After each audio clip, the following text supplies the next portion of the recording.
Every club. Every day.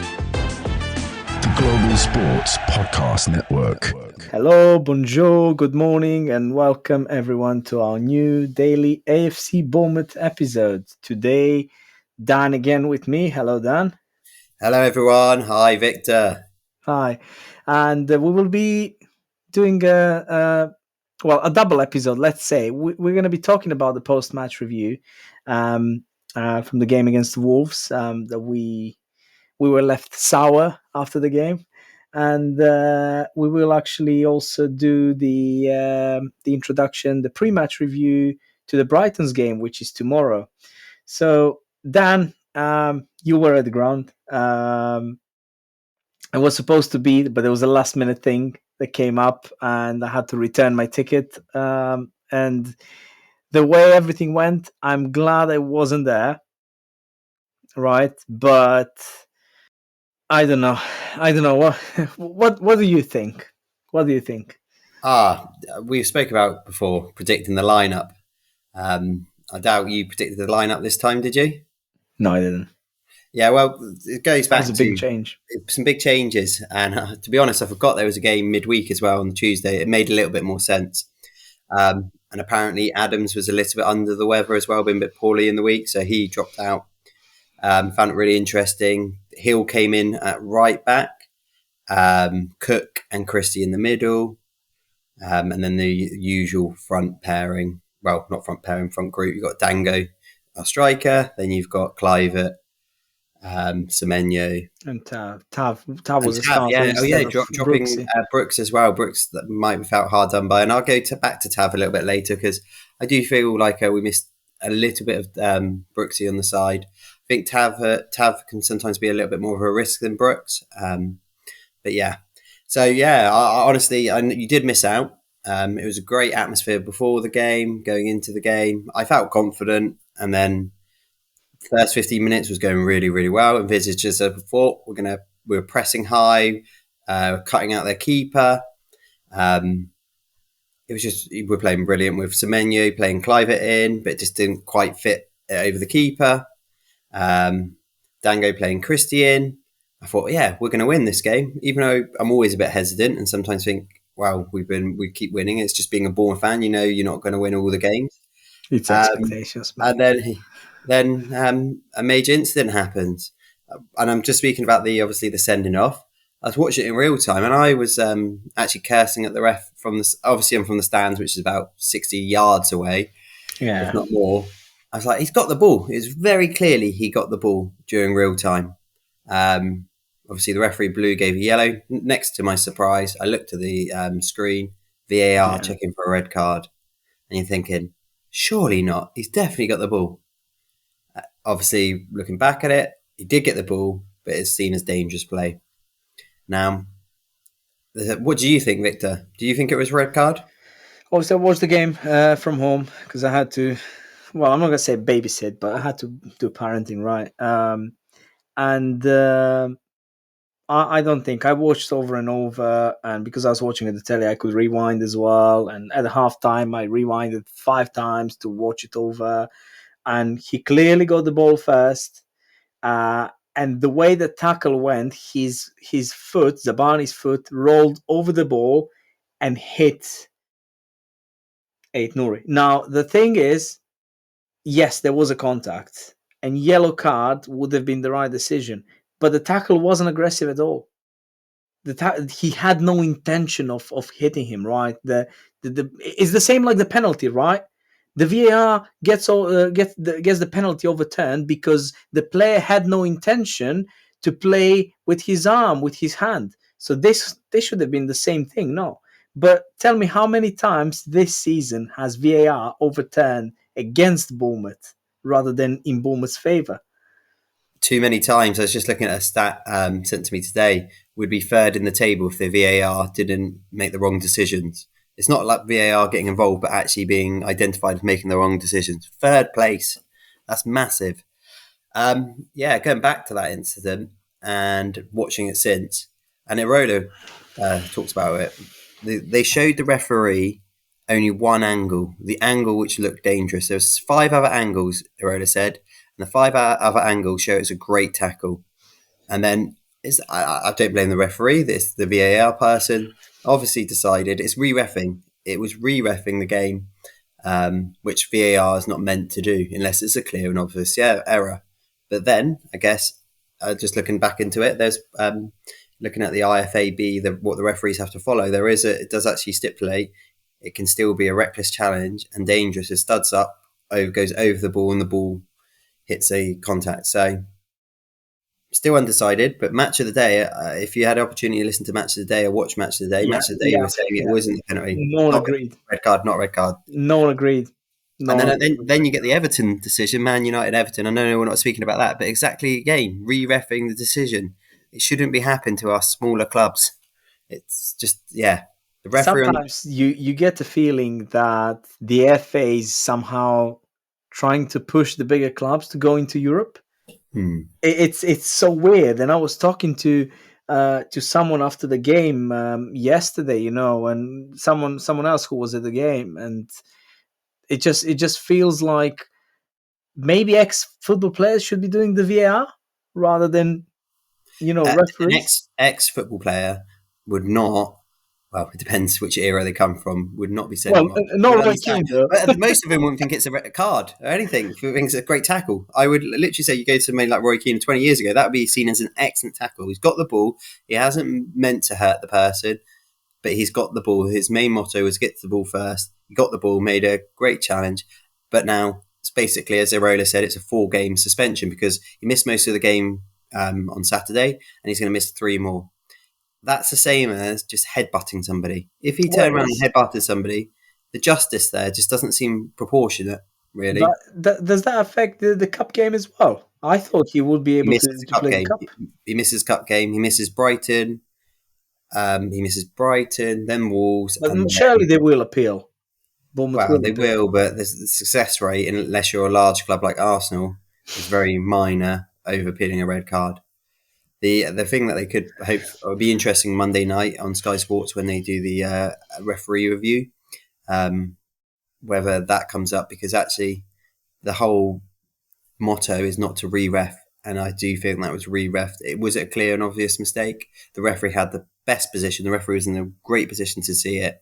He saw it in real time, and at that time felt it wasn't a foul. Not a foul, sorry, it wasn't a sending off. However, when you slow anything down, things look a lot worse.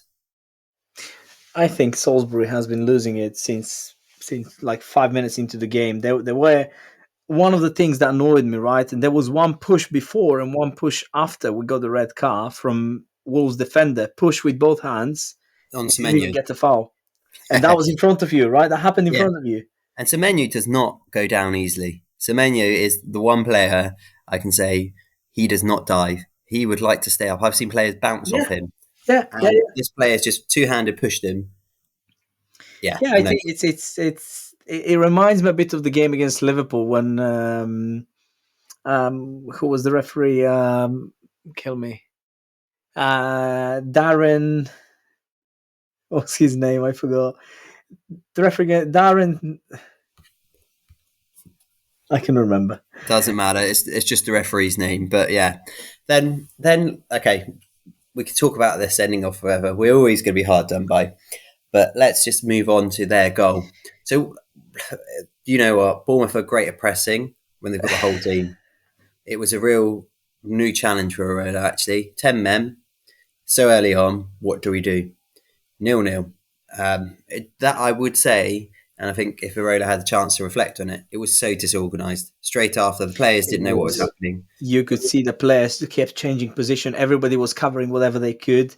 They did a good job, don't get me wrong, but people were losing themselves. Like I've seen Dango playing left back for like 3-4 times, just being on the left, and then Kirk is staying up. And I was thinking, did Arola change something, or did it just get lost?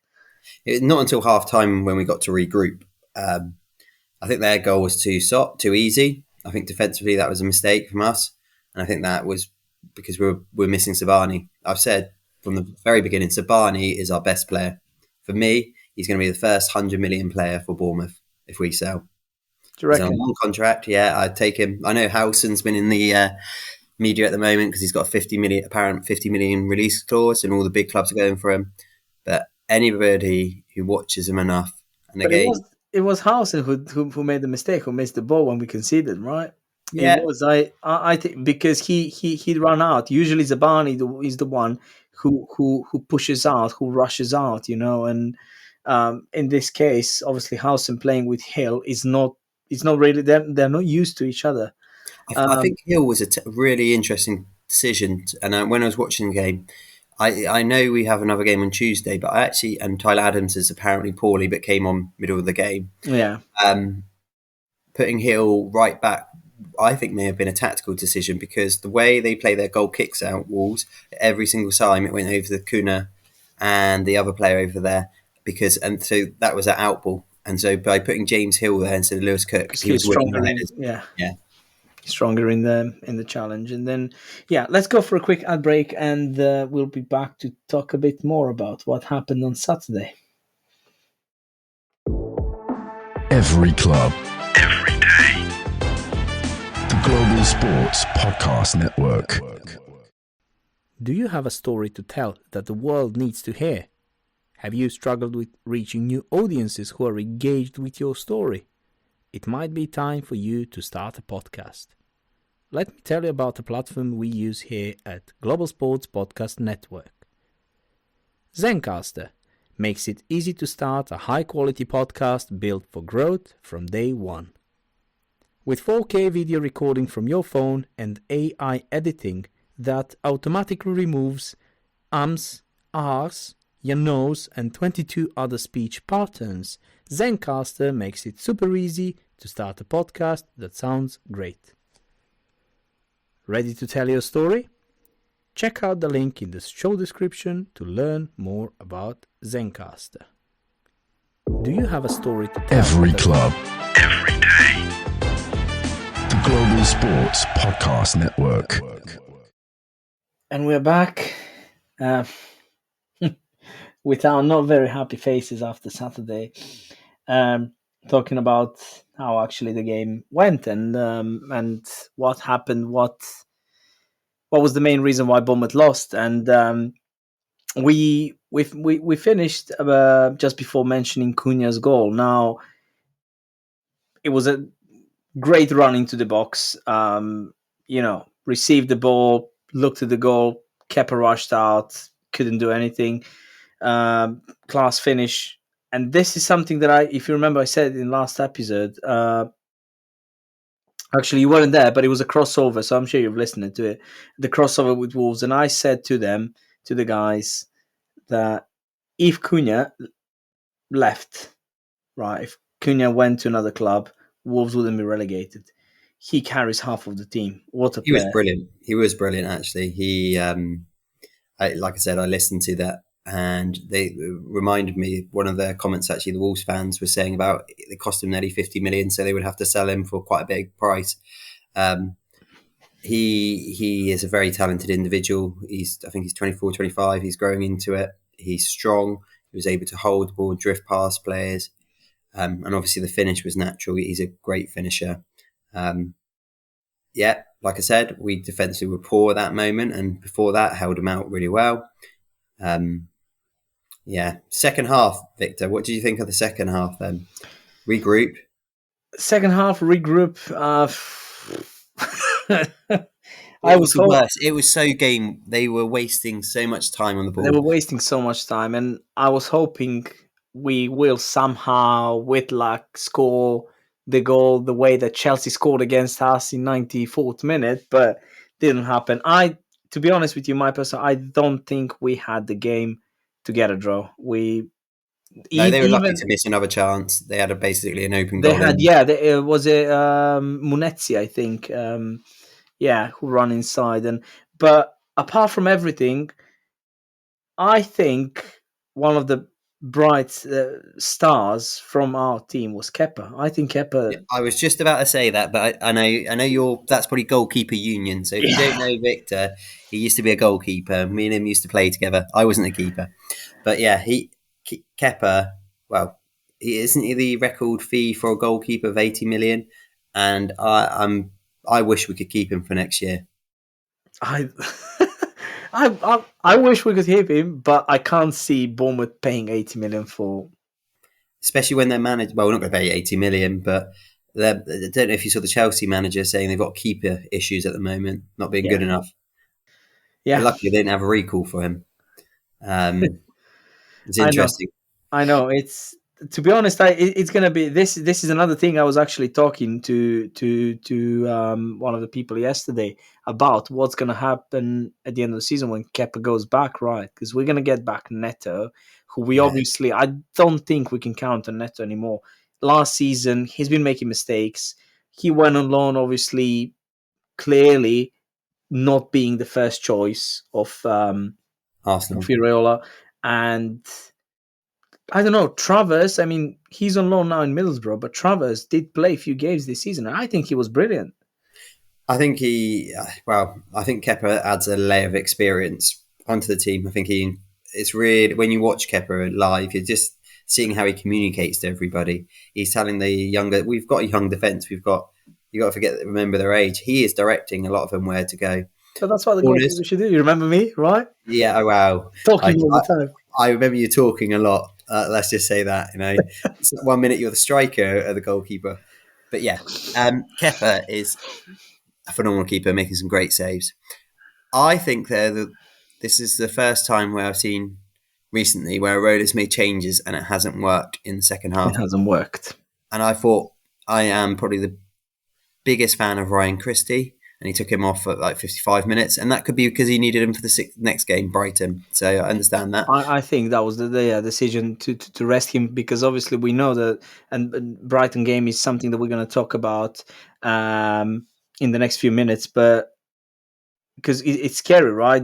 We don't have a good record against Brighton, and we need everything we have for it. Yeah, for it. But yeah, bringing like, Adams. Okay, you could see again some change, but you can't play Cook and Adams together. We've seen it in other games, and then you bring Alex Scott on, and Alex Scott has got so much potential, but I'm just not seeing it at the moment. I think he makes too many costly errors in the Premier League. He gets caught out. Yeah. Then they had to take James Hill off. James Hill had to go off because I guess it's first time back after an injury, and now probably going to have to play centre back next game.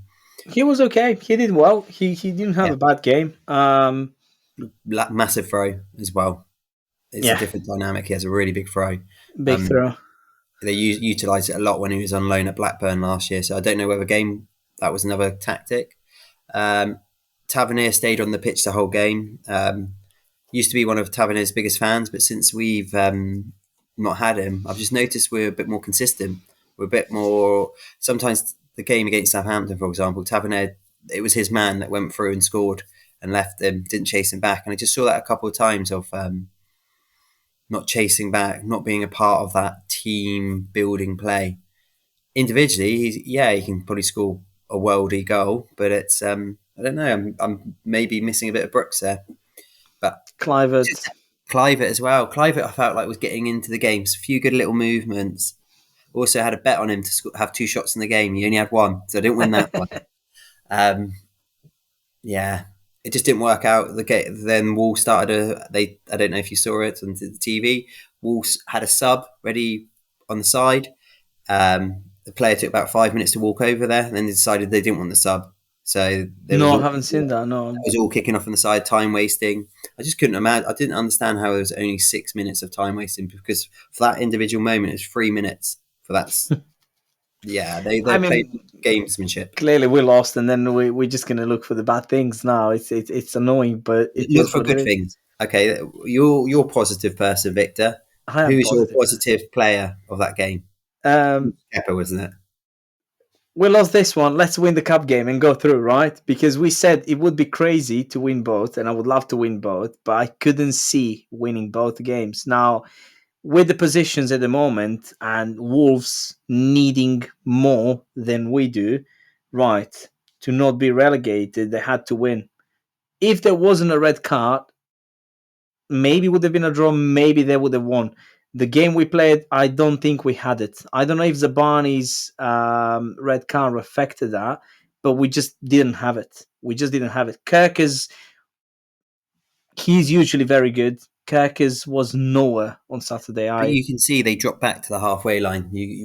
With 10 men, they couldn't go with a constant high pressure because Wolves were good enough to pass out of it. Every time we pressed too much, they just passed around it. You need that 11 men to be And able. Wolves played with 3 at the back. That's what they play. They play with 3 centre backs and those wing backs on the side that would defend. When they defend with 5. When they attack, they stay with 3 at the back. So it's positive as well. Kepa being probably the MVP.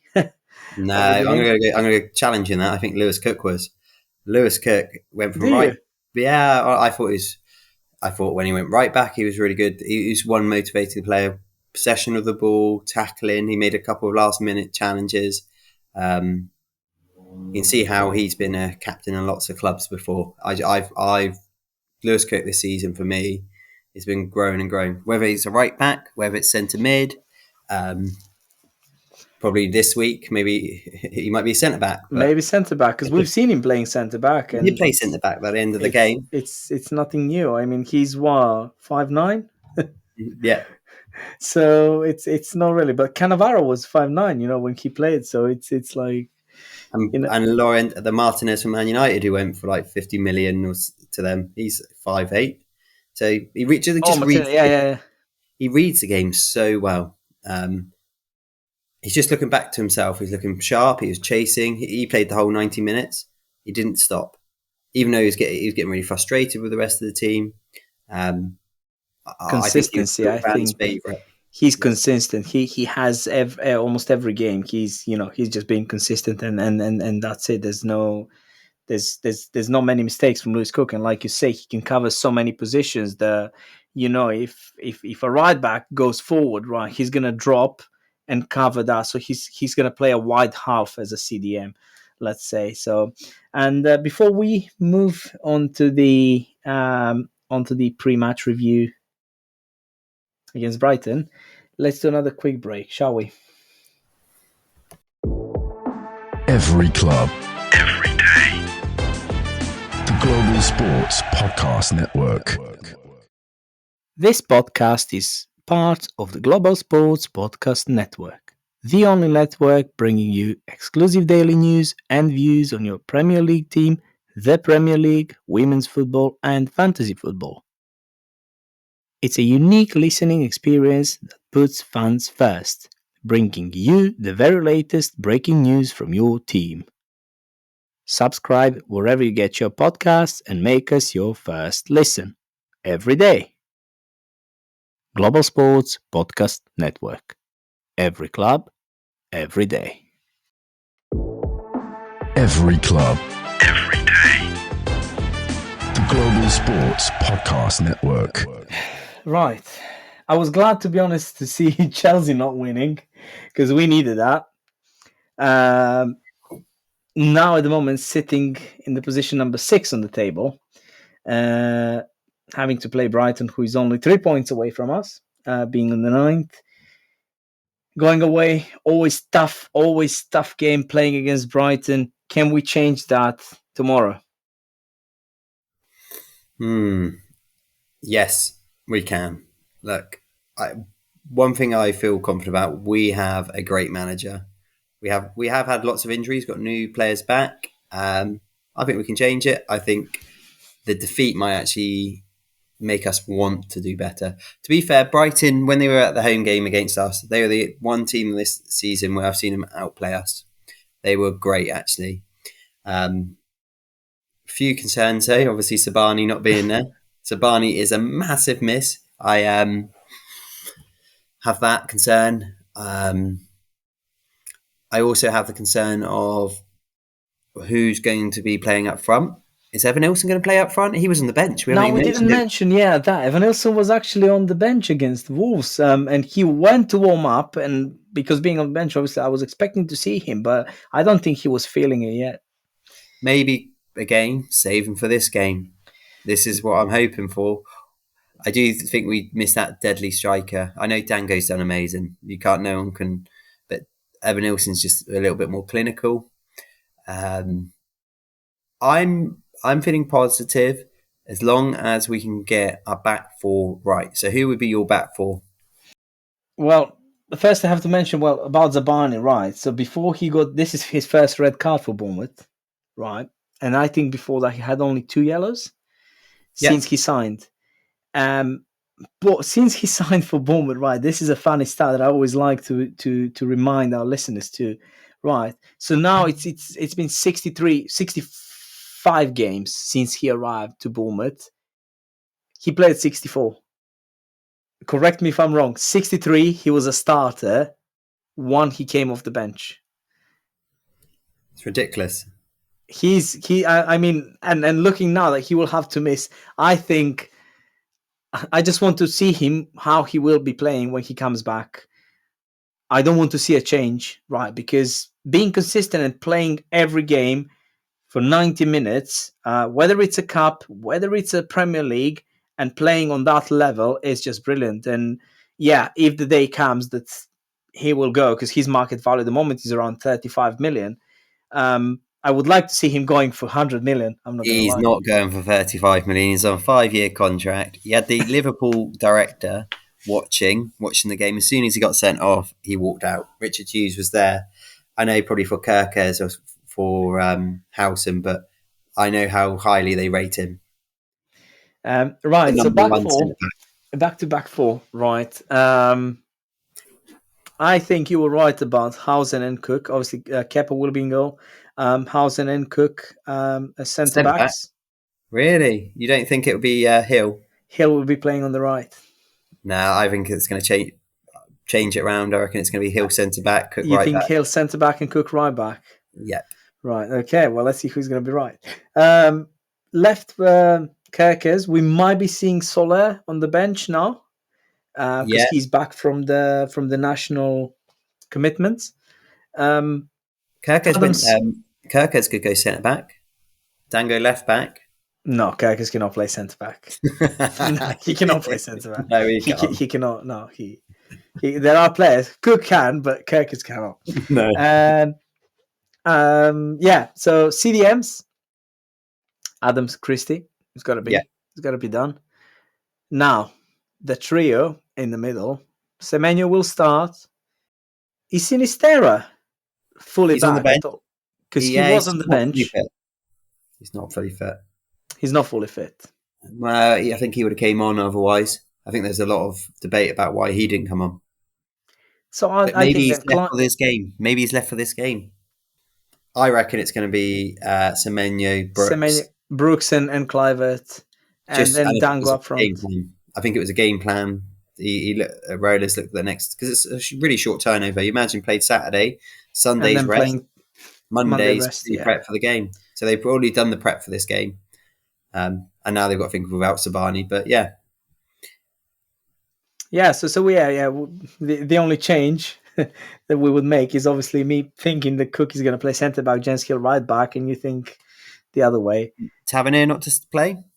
Tavernier played the whole 90 minutes. Yeah, so I don't think he will start. I think Brooksy will start.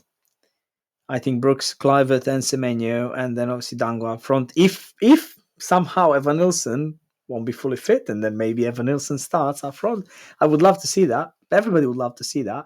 Obviously, do not forget that Dango has scored, is it 4 or 5? 5 goals as a striker, right? 1 hat-trick. Yeah. Since Evan Nilsson and Unyal got injured. So we still have faith in Dango. But we need something. We need something different. Yeah, we do. I think for Dango to work, we need to be high pressing. It needs to be Semenyo and whoever, Brooks or Tavernier, needs to be pushing far. What happened against Liverpool when Dango was up front, the others weren't pushing up so highly, so he had to do back to goal and try and do it all on his own. He couldn't do that. When he's on the last man playing behind or the ball's into the box, he's really strong at that. There's so many times in that Wolves game I'm like, just cross it, because Dango can leap higher than a kangaroo. He's got a massive jump. Yeah, he has. So he's good in the air. So what's your prediction? So, well, considering the last time we beat Brighton away was 2019, correct me if I'm wrong, and it was a good win. It was a 5-0 win, right? Mhm. You probably were at the game. I don't know. Oh boy. I'd say 0-0. Tough game, 0-0. It's not going to be a 0-0. We haven't got the defence. We're not going to keep a clean sheet against them. They've got a strong. We've got Matoma. Matoma. Did you see his goal the other week where he touched it? Oh, that's creamy. Yeah. I think he's a great player. Well, that's why they put a 70 million bid in for him in Saudi Arabia. Got rejected. I also like Pedro. Pedro is just. João Pedro. Yeah, but is he back on? Because he was injured. He scored. He scored last week in the last game for him against Southampton. Well, they won 4-0. Yeah. They've also got Rutter. He's Jorginho Rutter. Yeah, you don't know whether the guy's going to go left or right. That guy has got two same feet. It's crazy. At least we've got Christie or Adams. I feel confident to stop them. Yeah. What we did wrong last time, and I think if Tyler Adams plays, he'll be the fix. I think last time we may have played Cook and Christie against them in centre mid, not Cook and Christie. I don't think Christie didn't play. And we needed somebody. João Pedro dropped in before the front line, and he dropped in between defence and midfield. So that was the 2-1 win at Vitality you're talking about. Yeah. Who played in that centre mid there? It was Cook and Adams. Yeah. So Christie wasn't. That was just a guess. And this is what you say. You can't put Cook and Adams to play together. Not because they're both more defensive. Well, they're both. I think Christie can play in a tighter situation with the ball. Christie can turn. Yeah, he can turn. Yeah. He can turn. He's quicker. I think. Yeah, I still always baffles me how Scotland never play him as like the starting centre mid for them, because what he does is he's got the highest possession turnover in all the leagues. Oh, Christie. Yeah. But look at now. So look what you roll that. So obviously you look at those three players. Like the one that's most defensive is, I would say, Adams, right? Mm-hmm. Out of all them, and let's say he plays as a holding CDM, right? Cook is more box to box player, right? Where he can also play as a wide half and cover maybe the sides if the wide backs, the right and left back run forward. Christie plays a deep lying playmaker. Simple as that. And Christie can carry the ball, can play the passes, can turn around because he is quick, right? And reminds me of back in the days, Lothar Matthäus. He used to play a role of a deep lying playmaker. Oh my God, just everywhere. It's just so. That's the key to it. And maybe Aurella's listened to this and thought exactly the same as us, because he realised we missed Christie that game. And that's why he came off at 60 minutes to keep him for the Brighton game, ready for this game, because he is a key piece to this jigsaw piece. I'm going to be a bit more confident than you, okay? Right.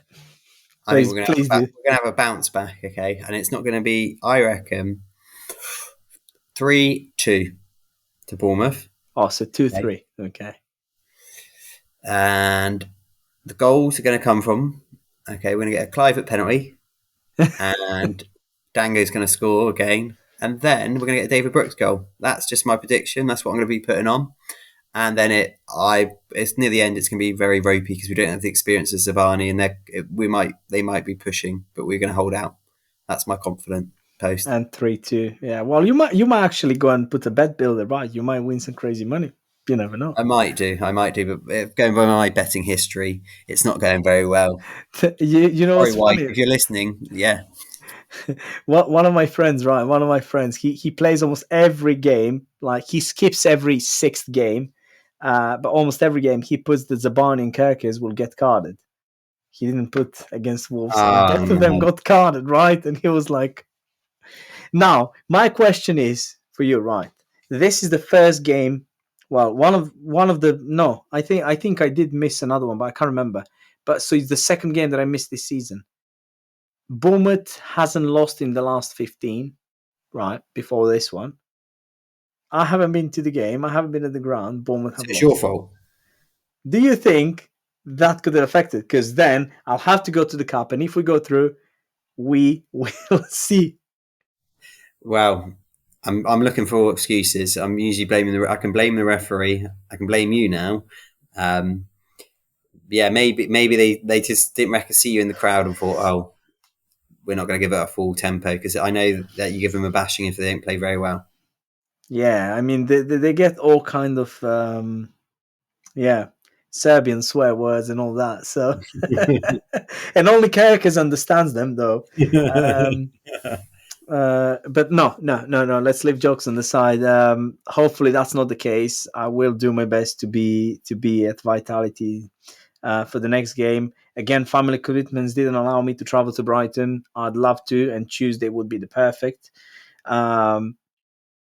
Not for me. It's school night. It's school night for me.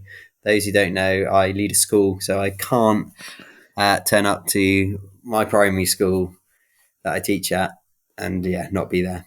A little bit ropey. You can always turn up with Bournemouth scarf. I could, but no. I. Right. And on that note, I think it's time to finish today's episode. Thank you so much for joining me, Dan. Thank you. Up the Cherries. Up the Cherries. Heads up. Again, 3-2 Bournemouth. Here we go. Heads up. And yeah, we still need to dream about Europe because it's still possible. Even if it's Europa Conference. I'd be the happiest man with that. To be honest with you, I'd be the happiest man with that, because then we would be able to maybe do something rather than getting buttered from the bigger teams. So, can I just remind me how many big teams have we been battered by this year? Well, let's leave that for another episode, shall we? Yeah. All right. See you later, buddy. See you later, Dan. Thank you. Every club, every day. The Global Sports Podcast Network.